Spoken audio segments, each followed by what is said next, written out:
Hello great soulmates, welcome back to Aniiel Vogue. We are going to be learning how to sew this beautiful gown. I have uploaded the video of how to cut and draft it already. So if you are interested, please subscribe to my channel and let's get started.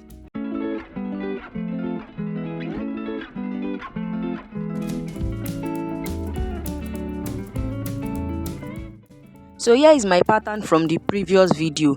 I added half-inch sewing allowance to it round. I chose to extend the length also. That one is by choice. And for the side front, I added 1.5-inch sewing allowance as the side for extra allowance. As the underbust, please try to notch them. Make sure you notch your underbust so it will guide you when you are trying to arrange your patterns for sewing. Now we are going to be cutting out our wording. Also, I made use of the crepe material for both the lining and main fabric, and we are going to be sewing this wording to the lining. Reason being that this crepe material, most times crepe materials are soft, and there are times that if you add wording to the main fabric directly, it tends to reflect on the crepe. It will give you this awkward look. So I decided to add it to my lining, and it will come out well. So you cut your wording the way you cut your wording, and you go and iron it to your crepe. But before you iron it, make sure you iron your interface to the crepe, both the lining and the main fabric. Remember to iron interface so it will make it to be firm and give it good stability. So here is my main fabric, and I iron the wording to the lining. I iron wording to the lining. Now we are going to go and join it. So I just placed my pattern like so, using the underbust notch that I said you should notch earlier, using mine as a guide. And here is the result. I've joined it. So this is the main fabric. As you can see, it has no wording in it. It is the lining that has wording. If you check very well, you will notice that there are some signs from the wording on the lining. There's this kind of break it tends to give, and it always reflects on clothes. So that's what I'm trying to avoid, because I want this clothes to look like an English wear as possible as I can. Now we are going to set this aside so that we can work on the back pattern. I'm so sorry I lost the clip of the part where I added sewing allowance to my pattern, but I will explain it. So I added half-inch sewing allowance all around the pattern, but for the zipper area at the center back I added 1.5 inches, and on the side I used 2 inches.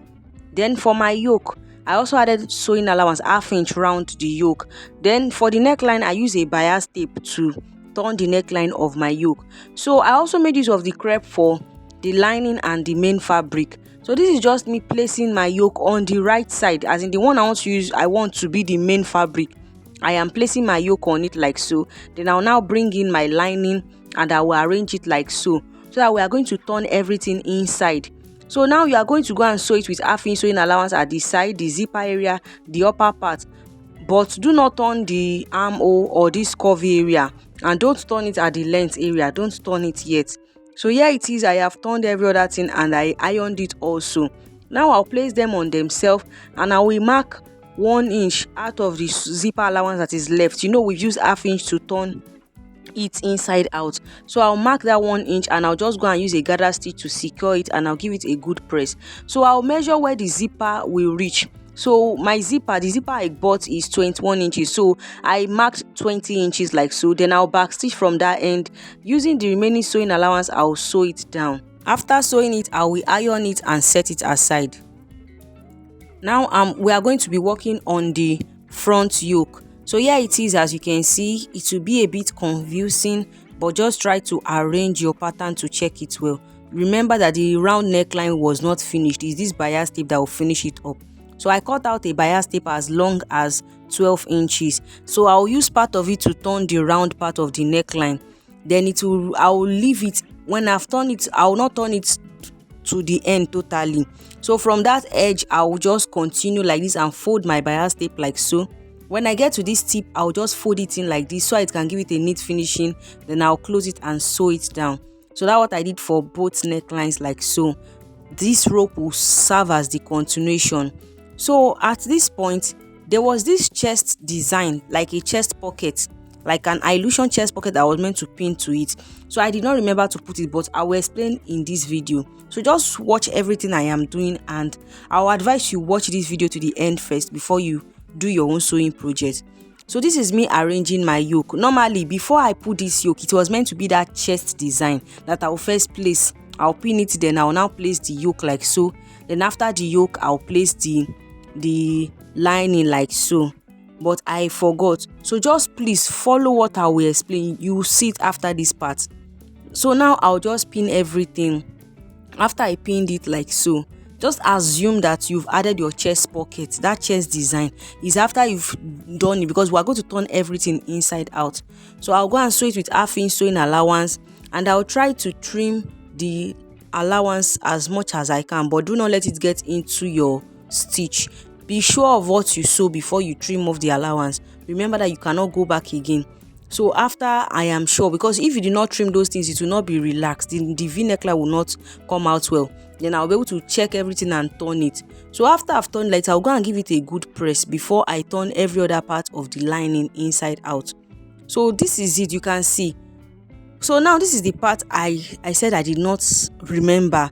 So normally you are meant to use this lining because this is the part that has the full cup, the full bustier design, because it has padded. This is what we are going to use in carving out that chest pocket. You understand? So it is this wording. After you've done your wording, you bring a pattern paper like so.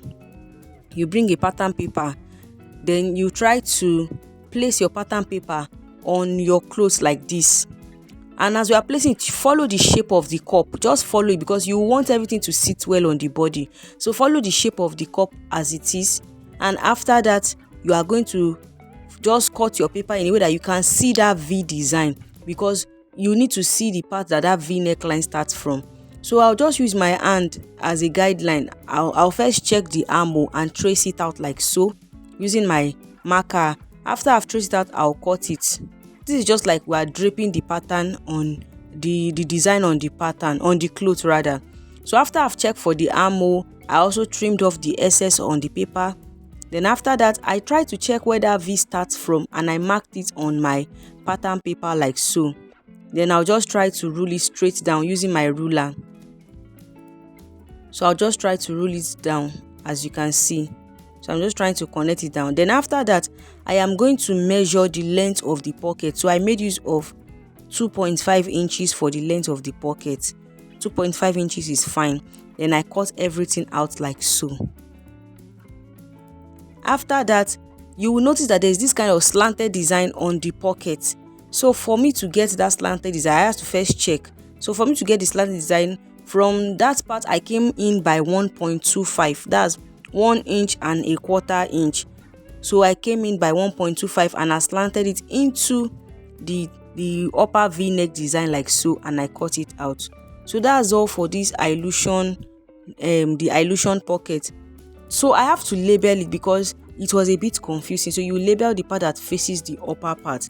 After that, you are going to transfer this to your fabric. So because I am doing a mix and match design, I transferred it into the Kampala like so.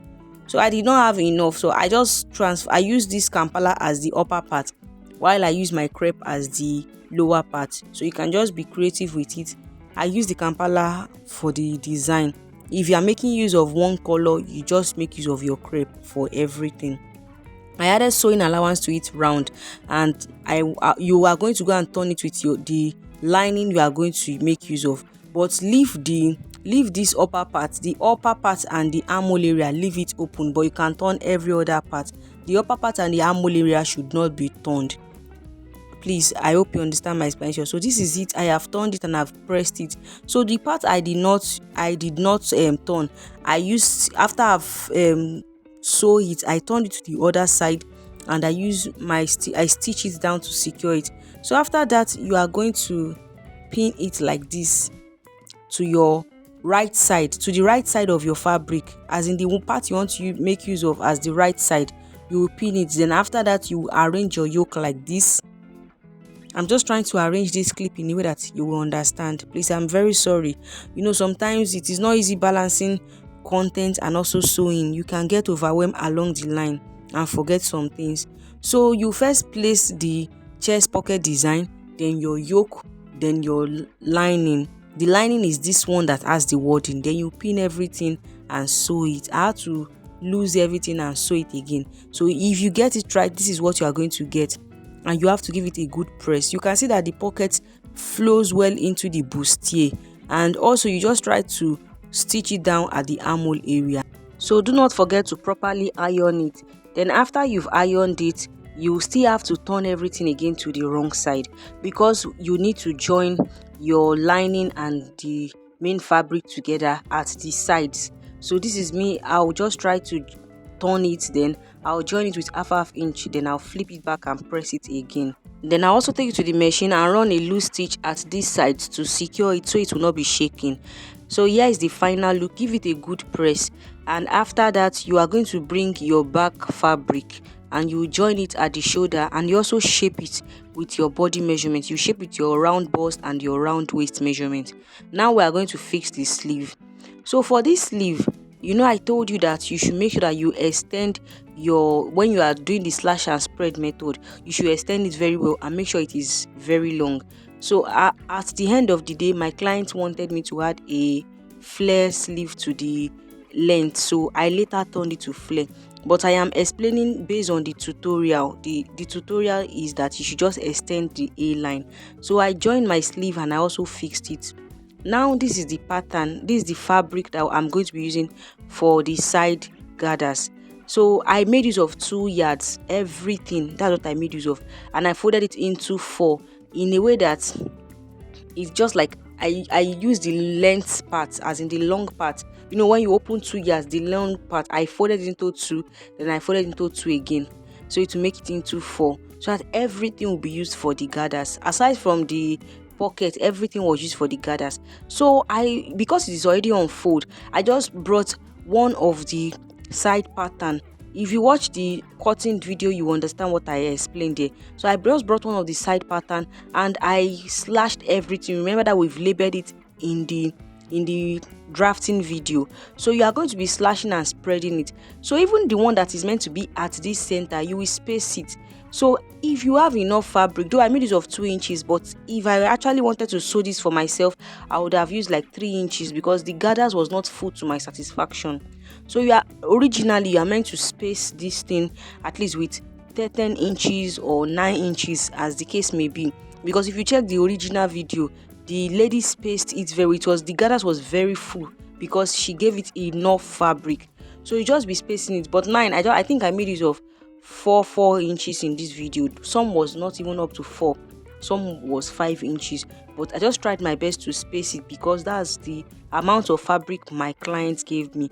So this is just me trying to space it as possible as I can. Remember, space the center also because every part is going to be gathered. So this is just me trying my best to space it. I added extra allowance to the length because I wanted my gown to be longer. If you follow this video very well, you will understand the reason why I added to the length. But for you do not need that. Just add 1 inch to your sewing allowance for the hemming of the down part, and also add ½ inch to this upper part so that you'll be using that ½ inch to join it to the gown, to the other part of the gown. So do not add that extra you saw the lower part. It's just because I wanted to extend the length of my gown. So here it is, as you can see. So one more thing, you have to notch this point that smallest part of the pattern stops at. Please notch it because that's what will guide you. You will know the reason why I am asking you to notch it. So I notched that point. That notch is not wasted. It has a work that it will do. It has a purpose. Please notch it so it can save you from stress. So I would advise you notch it. And also this middle part, notch it also. Also, I would have advised that you should divide it into 2 again and notch it, but I'll show you later. So now I'm going to open up. I'll just use one to explain in this video. So I'll open it up like so. I've removed my patterns from it. Then I'll pick it like so. I'll open up my gown also, this one with crepe. I'll open it up like so. Then I will arrange the kampala like so, and I will sew with just straight. I will not gather this part to the point I notched. You remember that part I told you to notch on the kampala? You will sew it straight to that point. You also do the same thing for the back because it is front and back. Where by the time you open your gown, it will be for front. You pick the kampala and join it again to the second side and sew it straight like so. So I'll go and sew it straight and show you what I was explaining. This is it. I have sewn it straight and this was what I was trying to explain. You can see. I hope you can see it very well.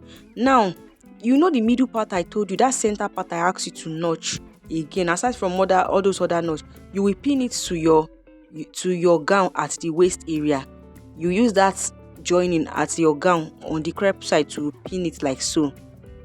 So now you are going to divide your fabric, your kampala, you divide into two. You also divide your crepe into two, so it will guide you to be able to gather, and you gather everything round. So this way the gathers will be even and neat.